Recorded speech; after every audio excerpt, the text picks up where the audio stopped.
भारत हा गुरु शिष्यांची महान परंपरा असलेला देश.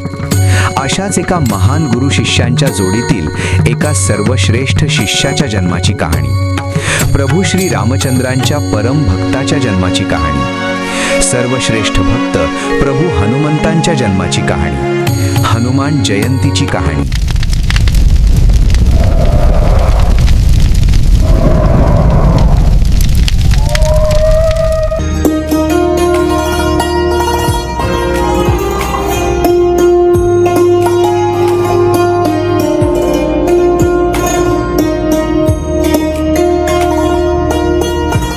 मी आहे प्रभू श्री रामचंद्रांचा परम भक्त हनुमान, धर्माचा मार्ग दाखवणाऱ्या व अधर्माचा नाश करणाऱ्या श्री प्रभू रामचंद्रांच्या सदैव सेवेसाठी या पृथ्वीवर अवतरलोय. हीच आहे माझ्या जन्माची कथा. सुमारे 7,000 वर्षांपूर्वी हा आहे कैलास पर्वत. याच पर्वतावर धर्माचे रक्षण करण्यासाठी एक दिव्य शक्ती जन्म घेणार आहे. ही शक्ती राम कार्य पूर्ण करण्यासाठी आहे.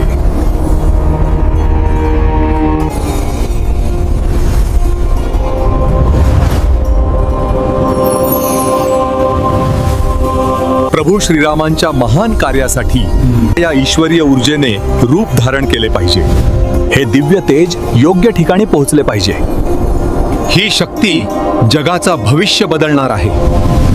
महादेवांकडून मिळालेले हे दिव्य तेज सोबत घेऊन सप्तऋषी पृथ्वीवर शोध घेत असतानाच त्यांना दाट अरण्यात माता अंजनी शिवाची आराधना करताना दिसली.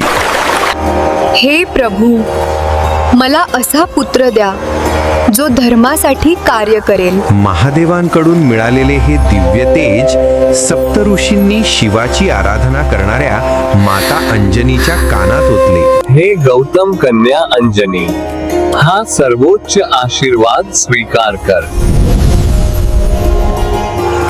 मला माझ्या अंतरात्म्यात एक ईश्वरीय प्रकाश जाणवत आहे.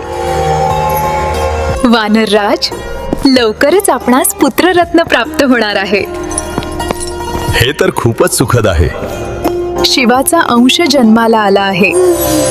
माझा सुंदर बाळ हनुमान हा माझ्या ऊर्जेतून जन्मला आहे आणि अफाट ताकद व पराक्रमाने संपन्न आहे. अरे वा, किती तेजस्वी, गोड आणि रसाळ फळ आहे हे. मला खूप भूक लागली आहे. दात दात दात दात.